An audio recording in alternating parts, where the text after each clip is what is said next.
এখন শুরু করছি আমি পদ্মজা পর্ব ৩২। মদিনী নদীর বুকে কুন্দ ফুলের মতো জোনাকি ফুটে রয়েছে। পদ্মজা তা এক মনে চেয়ে দেখছে। রাত অনেকটা, আমির ঘুমাচ্ছে। ৩ দিনে আমিরের সাথে পূর্ণা প্রেমার খুব ভাব হয়েছে। সারাক্ষণ আড্ডা, লুডু খেলা। পদ্মজা যত দেখছে তত আমিরের প্রেমে পড়ছে। আমিরের ঘুমন্ত মুখের দিকে চেয়ে থাকতে থাকতে পদ্মজার মনে পড়ল আগামীকাল ফিরে যেতে হবে শ্বশুর বাড়ি। মা, বাবা, ভাই, বোন সবাইকে ছেড়ে আবার চলে যেতে হবে। ভাবতেই মন খারাপ হয়ে আসে। মন ভালো করতে চলে আসে নদীর ঘাটে। জোনাকিদের কুরুক্ষেত্র দেখতে দেখতে কেটে যায় অনেকক্ষণ। আধার ভেদ করে একটা আলোর ছোঁয়া লাগে চারপাশে। এ সময় কে এলো? পদ্মজা ঘাড় ঘুরে তাকালো। মাকে দেখে এক গাল হাসল। হেমলতা হারিকেন হাতে নিয়ে এগিয়ে আসেন। কিঞ্চিত রাগ নিয়ে বললেন, এত রাতে একা ঘাটে এসেছিস কেন? মার খাসনি অনেকদিন? বিয়ে হয়েছে বলে আমি মারব না নাকি? হেমলতার ধমকে পদ্মজা মেরুদণ্ড সোজা করে থতমত হয়ে দাঁড়ালো। মা শেষ কবে মেরেছেন পদ্মজা মনে করতে পারছে না। তিনি যেভাবে বললেন মনে হলো না জানি কত মেরেছেন, তাই সেও ভয় পাওয়ার ভান ধরল। যাচ্ছি ঘরে। পদ্মজার গলা। কি জন্য এসেছিলি? ঘুম আসছে না? হেমলতার কণ্ঠটা নরম শোনালো। কাল চলে যেতে হবে তাই মন খারাপ হচ্ছিল। হেমলতা হারিকেন মাটিতে রাখেন, তারপর 2 হাতে পদ্মজাকে বুকে টেনে নেন। পদ্মজার কান্নার বাঁধন ছেঁড়া হলো। মায়ের বুকে মুখ চেপে পিঠটা বারংবার ফুলে ফুলে উঠতে লাগলো। কিছুক্ষণ এভাবেই পার হলো। এত সহজে কাঁদিস কেন? মা বাবার কাছে সারা জীবন মেয়েরা থাকে না মা? তুমি সাথে চলো। পাগল মেয়ে বলে কি? কান্না থেমেছে? পদ্মজা 2 হাতের উল্টো পাশ দিয়ে চোখের জল মুছে বলল, হোঁ। আমির তো ঘুমে, তুইও ঘুমিয়ে পড় গিয়ে। পদ্মজা মাথা নাড়ালো। 2 কদম এগিয়ে আবার চটজলদি পিছিয়ে আসে। মাকে জিজ্ঞাসা করে, তুমি ঘুমাবে না আম্মা? হেমলতা হারিকেন হাতে নিয়ে পদ্মজার চোখের দিকে তাকালেন। পদ্মজা বলল, তোমার জীবনের সবটা আমাকে বলেছ, কিছু আড়ালে থাকলে সেটাও বলো আম্মা। কেন মনে হলো আরও কিছু আছে? মনে হয়নি, এমনি বলে রাখলাম। পদ্মজার নতজানু হয়ে নিজের নখ খুঁটাচ্ছে। হেমলতা স্থির হয়ে দাঁড়িয়ে রইলেন। কেটে যায় অনেকটা সময়। তিনি ঢোক গিলে বলা ভেজান। তারপর বললেন, তাই হবে।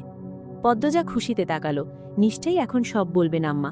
হানি খালামণির বাড়ির কথা বলে সেদিন কোথায় গিয়েছিলেন? এখনই জানা যাবে। হেমলতা আশায় পানি ঢেলে দিলেন। এখন ঘুমোতে যা, অনেক রাত হয়েছে। পদ্মজার চোখ মুখের উজ্জ্বলতা নিভে গেল। মা কাঙ্ক্ষিত প্রসঙ্গটি কেন এড়িয়ে যাচ্ছেন? পদ্মজা সরাসরি জিজ্ঞাসা করার অনেক চেষ্টা করেছে, কিন্তু পারছে না। জড়তা ঘিরে রেখেছে তাকে। মা সবসময় নিজ থেকে সব বলেন। নিশ্চয়ই কোনো কারণে এই বিষয়ে চুপ আছেন। পদ্মজা মনে মনে নিজেকে সান্ত্বনা দিল। একদিন আম্মা বলবে, অবশ্যই বলবে। কালো মেঘে ঢাকা আকাশ। ঝিরিঝিরি বৃষ্টি পড়ছে। লাহারি ঘরের বারান্দায় হাত পা ছড়িয়ে বসে আছেন হেমলতা। সন্ধ্যার আজান পড়বে। চারপাশে এক মায়াবী ঘন ছায়া। মন বিষাদময়। পদ্মজা দুপুরে মোড়ল বাড়ি ছেড়েছে। বিদায় মুহূর্তটা একটুও স্বস্তির ছিল না। মেয়েটা এত কাঁদতে পারে? তবে হেমলতার চোখ শুকনো ছিল। মায়ের চোখ শুকনো দেখে কি পদ্মজা কষ্ট পেয়েছিল? কে জানে। হেমলতা বারান্দা ছেড়ে উঠতে গিয়ে আবিষ্কার করলেন শক্তির স্থান শূন্যে। তিনি আবার বসে পড়েন। হেসে ফেললেন। পদ্মজা ছাড়া এত দুর্বল তিনি। এটা ভাবতে অবশ্য ভালো লাগে। হেমলতা আকাশের দিকে তাকান। চোখ দুটি জ্বলছে। জল ভরা চোখ নিয়ে আবার হাসলেন। কি যন্ত্রণাময় সেই হাসি। মাটিতে হাতের ভর ফেলে উঠে দাঁড়ান তিনি। এলোমেলো পায়ে লাহারি ঘর ছাড়েন। উঠোনে এসে থমকে দাঁড়ান। বাড়ির গেট খোলা ছিল। পাতলা অন্ধকার ভেদ করে একটি নারী অবয়ব এগিয়ে আসছে বাড়ির দিকে। হেমলতার নারী ছায়াটির স্পষ্ট মুখ দেখার জন্য অধীর আগ্রহে তাকিয়ে থাকেন। গেটের কাছাকাছি আসতেই হেমলতা আন্দাজ করতে পারেন কে এই নারী। তিনি মৃদু হেসে এগিয়ে যান। আপনি আসতে অনেক দেরি করলেন। বাসন্তী উঠোনে পা রেখে বললেন, আপনি আমাকে চিনেন? হেমলতা জবাব না দিয়ে বাসন্তীর ব্যাগ নিতে হাত বাড়ান। বাসন্তী ব্যাগ আড়াল করে ফেলেন। তিনি খুব অবাক হচ্ছেন। মনে যত সাহস নিয়ে এসেছিলেন সব ভেঙে চুরমার হয়ে যাচ্ছে। হেমলতা বললেন, আপনি এই বাড়িতে নির্দ্বিধায় থাকতে পারেন। আমি বা আমার সন্তানদের পক্ষ থেকে আপত্তি নেই। আপনি আমাকে চিনলেন কিভাবে? সে যেভাবেই চিনি, জেনে কি লাভ আছে? আপনি প্রথম দিনই একা আসতে পারতেন, লোকজন না নিয়ে। বাসন্তীর এবার ভয় করছে। শরীর দিয়ে ঘাম ছুটছে। একটা মানুষ সতীন দেখে এত স্বাভাবিক কি করে হতে পারে? তিনি তো ভেবেছিলেন যুদ্ধ করে স্বামীর বাড়িতে বাঁচতে হবে। বাসন্তীর ধবধবে সাদা চামড়া লাল বর্ণ ধারণ করে। হেমলতার কথা দৃষ্টি এত ধারালো মনে হচ্ছে তার। হেমলতা বাসন্তীকে চুপ দেখে বললেন, আপনি বিব্রত হবেন না। এটা আপনারও সংসার। আসুন। হেমলতা আগে আগে এগিয়ে যান। বারান্দা অবধি এসে পিছনে ফিরে দেখেন বাসন্তী ঠায় দাঁড়িয়ে আছেন। হেমলতা কথা বলার জন্য প্রস্তুত হন। তখনই একটা পুরুষালী হুঙ্কার ভেসে এলো, তুমি এখানে আইছো কেন? মোর্শেদের কণ্ঠ শুনে বাসন্তী কেঁপে উঠলেন। মোর্শেদকে ত্যাগ করে একটি বনেদি লোকের প্রতি ক্ষণিকের জন্য আকৃষ্ট হয়ে পড়েছিলেন তিনি। এরপর থেকেই মোর্শেদ এবং তার সম্পর্কে ফাটল ধরে। মোর্শেদ ত্যাগ করে তাকে, কিন্তু তিনি একসময় বুঝতে পারেন কোনটা ভুল কোনটা সঠিক। সংসারের প্রতি টান অনুভব করে, ফিরে আসতে চান। মোর্শেদ জায়গা দিলেন না। ততদিনে মোর্শেদ দ্বিতীয় স্ত্রীর প্রতি ভালোবাসা উপলব্ধি করে ফেলেন। মোহ ছেড়ে ফিরে আসেন হেমলতার কাছে, নিজের সন্তানদের কাছে। বাইর হয়ে যাও কইতাছি। মোর্শেদ বাসন্তীকে ধাক্কা দিয়ে বেরিয়ে যেতে বলেন। বাসন্তী হুমড়ি খেয়ে পড়তে গিয়েও নিজেকে সামলে নেন। চোখ গরম করে মোর্শেদের দিকে তাকান, বললেন, এইটা আমারও সংসার, আমি যাব না। বাসন্তী, ভালাই ভালাই কইতাছি, যাও এনথাইকা, নইলে তোমার লাশ ফালাইয়া দিয়াম আমি। বাসন্তী কিছু কঠিন কথা শোনাতে গিয়েও শোনালেন না। হেমলতা উঠোনে নেমে আসেন। যখন বিয়ে করেছ তখন হুঁশ ছিল না, এখন সংসার দিতে আপত্তি? তুমি জানো না লতা, এই মহিলা কতটা খারাপ? এই মহিলা লোভী, লোভখরের বাচ্চা, মাদারির বাচ্চা। কি সব বলছো? মুখ সামলাও। মোর্শেদের কপালের রগ দপদপ করছে, নিঃশ্বাস ঘন হয়ে এসেছে। বাসন্তীকে পিটাতে হাত নিষ্পিস করছে। তবু হেমলতার কথাই তিনি থামেন, কিন্তু তীক্ষ্ণ চোখে তাকিয়ে রইলেন বাসন্তীর দিকে। হেমলতা বললেন, আপনি ঘরে যান, এই ঘর আপনারও, ওনার কথা মনে নিবেন না। আমার ঘরে এই মহিলায় ঢুকলে খারাপই হইয়া যাইব। হেমলতা মুর্শিদের চোখের দিকে তাকান, ইশারায় কিছু একটা বললেন। এরপর বাসন্তীকে বললেন, আপনি যান, সদর ঘরের ভেতরের দরজার বাম দিকে যে ঘরটা সেখানেই যান, দেখিয়ে দিতে হবে। বাসন্তী কিছু না বলে গডগড আওয়াজ তুলে বারান্দা পেরিয়ে সদর ঘরে ঢুকেন। হাত পা কাঁপছে তার। হেমলতার ব্যবহার স্বাভাবিক হলেও অস্বাভাবিক ঠেকছে। সেদিন বৃষ্টিতে ভিজে ফেরার জন্য জ্বরে বিছানায় পড়েন। গত কয়েকদিন জ্বরে এতই নেতিয়ে গিয়েছিলেন যে উঠার শক্তিও ছিল না। শরীরটা একটু চাঙ্গা হতেই আবার আসেন। এত সহজে সব পেয়ে যাবেন জানলে জ্বর নিয়েই চলে আসতেন। মোর্শেদ অসহায় চোখে তাকালেন হেমলতার দিকে, বললেন, কেন এমনটা করলা? আমি এর সাথে থাকতে পারবাম না। ঠান্ডা হও তুমি, তুমি কিছুই জানো না। যেদিন আমরা ঢাকা থেকে ফিরি সেদিন উনি এসেছিলেন, লোকজন নিয়ে এসেছিলেন। এরপরই আমার মেয়েদের জীবনে অন্ধকার নেমে আসে। পরিস্থিতি হাতের নাগালে চলে যাওয়াতে উনি সেদিন ফিরে গিয়েছিলেন।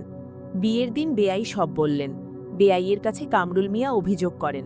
বেয়াই কামরুল ভাইকে বলেন, ব্যাপারটা এখন ছড়াছড়ি না করতে, এতে ওনার সম্মান নষ্ট হবে। যে বাড়িতে ছেলের বিয়ে দিচ্ছেন সেই বাড়ির কর্তার প্রথম বউ আছে, বউ আবার একজন পরনারীর মেয়ে। অধিকার নিতে লোকজন নিয়ে বৈঠক বসাবে, এসব সত্যি অসম্মানজনক। তিনি আমাকে অনুরোধ করেছেন ব্যাপারটা যেন নিজেদের মধ্যে মিটিয়ে নিই। আর বাসন্তী আপার তো দোষ নেই। সবচেয়ে বড় কথা, আমার সংসারের হাল ধরার জন্য একজন দরকার, খুব দরকার। হেমলতার শেষ কথাগুলো করুণ শোনাল। মোর্শেদ বিস্ময় তাকিয়াছেন হেমলতার দিকে। বাসন্তী এত কিছু করেছে, ভাবতে পারছেন না। মোর্শেদ কণ্ঠ খাদে নামিয়ে বললেন, তারে আমি মানতে পারতাছি না, বুঝায়া শুনাইয়া বাইর কইরা দাও। তুমি আমার কথাগুলো শোনো, থাকতে দাও ওনাকে, ক্ষমা করে দাও। আমি জানি না সে কি করেছে, যাই করুক ক্ষমা করে দাও। মোর্শেদের মাথায় খুন চেপেছে। তিনি কি করবেন কি বলবেন ভেবে পাচ্ছেন না। ক্রোধে আক্রোশে ফুলতে ফুলতে বাড়ির পিছনে চলে যান। নৌকা নিয়ে বের হবেন, বোধহয় রাতে ফিরবেন না আজ। আজান পড়ছে, বৃষ্টির বেগ বেড়েছে। হেমলতা ব্যস্ত পায়ে হেঁটে আসেন বারান্দায়, গোপনে দীর্ঘশ্বাস ফেলেন। বুক মুচড়ে একটা কান্না ছিটকে এলো গলায়, সেই সঙ্গে চোখ ছাপিয়ে জল। কোনো নারী সতীন মানতে পারে, বাধ্য হয়ে মানতে হচ্ছে, ভাগ্য বাধ্য করছে, নয়তো তিনি এত উদার নন। কখনোই অন্যকে নিজের সংসারের ভাগ দিতেন না। সেই প্রথম থেকে মনে পুষে রেখেছেন, কখনো মোর্শেদের স্ত্রী এই সংসার চাইলে মুখের উপর দরজা বন্ধ করে দেবেন। যার জন্য তিনি একাকিত্বে ঢুকেছেন, যার জন্য মোর্শেদের ভালোবাসা থেকে বঞ্চিত হয়েছেন, যার জন্য মোর্শেদের মার খেয়েছেন, তাকে কখনোই এত সহজে সুখ দিতেন না, কখনোই না। হেমলতার শরীরে কাঁটা ফুটছে, তিনি কোনো মতে কান্নাটাকে গিলতে চাইলেন। বাসন্তীর গলা কানে এলো, আপনি কাঁদতাছেন? হেমলতা চমকে তাকান, লজ্জায় চোখের জল মুছার সাহস পাননি, চোখে জল নিয়েই হাসলেন। বাসন্তী অবাক, কি অসাধারণ নারী, কি অদ্ভুত সে। বাসন্তী প্রসঙ্গ পাল্টে জানতে চাইলেন, ছেলেমেয়েরা কই? বড় মেয়েটার বিয়ে হয়েছে, শ্বশুর বাড়িতে আছে, আজই যাত্রা শেষ করে শ্বশুর বাড়ি গেল। মেজো আর ছোটটা তাদের নানা বাড়ি গেছে। বড়টার জন্য কান্নাকাটি করছিল, তাই আম্মা নিয়ে গেছে। ঘরে একটা ছোট ছেঁড়া ঘুমাচ্ছে, কেছে? প্রান্ত, আমারই ছেলে। শুনছিলাম 3 মেয়ে শুধু। হেমলতার কথা বাড়ালেন না, রান্নাঘরের দিকে যেতে যেতে বললেন, আপনি কলপারে যান, কাপড় পাল্টে নেন, আমি খাবার বাড়ছি। পদ্মজা মুখ ভার করে বসে আছে। রাতের খাবারের সময় ফরিনা বেগম খুব কথা শুনিয়েছেন। কঠিন স্বরে বলেছেন, বাপের বাড়ির আহ্লাদ মিটায় আয় শুনি, আর কোনোদিন যাইতে কইবা না। এইটাই তোমার বাপের বাড়ি, স্বামীর বাড়ি। আর তোমার ভাই বোনদের কইবা সবসময় আনাগোনা না করতে। বাড়ির কাছে বইলা সবসময় আইতে হইব এইটা কথা না, চক্ষে লাগে। পদ্মজা বুঝতে পারছে না তার ভাই বোন তো শুধু বউ ভাতের দিন এসেছে, দাওয়াতের আমন্ত্রণ রক্ষার্থে। এজন্য এভাবে কেন বলতে হবে? কান্না পাচ্ছে, আম্মার কথা মনে পড়ছে। পূর্ণা কি করছে? আসতে তো নিষেধ করে দিল, তাহলে কিভাবে দেখা হবে? আমির ঘরে ঢুকতেই পদ্মজা দ্রুত চোখের জল মুছল। পদ্মজার ফ্যাকাশে মুখ দেখে আমির প্রশ্ন করল, আম্মা কিছু বলছে? না না। তাহলে কাঁদছ কেন? আম্মার কথা মনে পড়ছে। যেতে চাও? চলো। ও মা, কি কথা, এত রাতে? আর দুপুরেই না আসলাম। তাহলে মন খারাপ করো না। আমরা আবার যাব কয়দিনের মধ্যে। বাইরে অনেক হাওয়া বইছে। পদ্মজা জানালা লাগাতে গেল, তখন একটা চিৎকার শুনতে পেল। আমির তা লক্ষ্য করে বলল, বড় ভাবির চিৎকার। রুম্পা ভাবি। পাগলের মতো আচরণ তার, পাগলই বলে সবাই। পদ্মজা কৌতূহল নিয়ে আমিরের সামনে এসে দাঁড়াল। আপনার মনে হয় কেউ ভয় পেয়ে মানসিক ভারসাম্য হারাতে পারে? অসম্ভবের কি আছে? আমার কাছে খটকা লাগছে, ওনার সাথে অন্য কিছু হয়েছে। আমি তো এতটুকুই জানি। আমির চিন্তিত হয়ে বলল। পদ্মজা বলল, আপনি ওনার সাথে দেখা করাবেন আমার? আঘাত করবে তোমাকে। বাধাই তো থাকে, অনুরোধ করছি। পদ্মজাকে হাত জোর করে অনুরোধ করতে দেখে আমির সায় দিল। আচ্ছা, ভোরে নিয়ে যাব, তখন সবাই ঘুমে থাকে। জানেন, আপনাদের এই বাড়িটা রহস্যজনক, কোনো গোলমাল আছে। সত্যি নাকি? আমার তেমন কিছু মনে হয় না। আপনি কয় দিনের জন্য আসেন গ্রামে, আর এসব সবাই বুঝে না। ওরে আমার বুঝদার। তবে জিন আছে শুনেছি। আমার এক ফুপু বাড়ির পিছনের পুকুরে ডুবে মরেছিলেন, আর চাচিরে মাঝে মাঝেই জিনে ধরে। সে কি? তবে আমি বিশ্বাস করি না এসব। তুমি বিশ্বাস করো? না। আচ্ছা। পদ্মজা কথা শেষ করতে পারল না। আমির পদ্মজাকে টেনে বিছানায় নিয়ে আসে, আষ্টপিষ্ট জড়িয়ে ধরে বলল, আর কথা না, ঘুমাও। আমি ভর্তা হয়ে যাচ্ছি। এই যে, আস্তে ধরলাম। শুনুন না। কি? আমি পড়তে চাই। পড়বে? আম্মাকে অসন্তুষ্ট রেখে জোর করে পড়তে মন মানবে না। আম্মাকে রাজি করাবো। পদ্মজা খুশিতে গদগদ হয়ে উঠল। সেও আমিরকে এক হাতে জড়িয়ে ধরল। এখানেই শেষ হল আমি পদ্মজা পর্ব ৩২।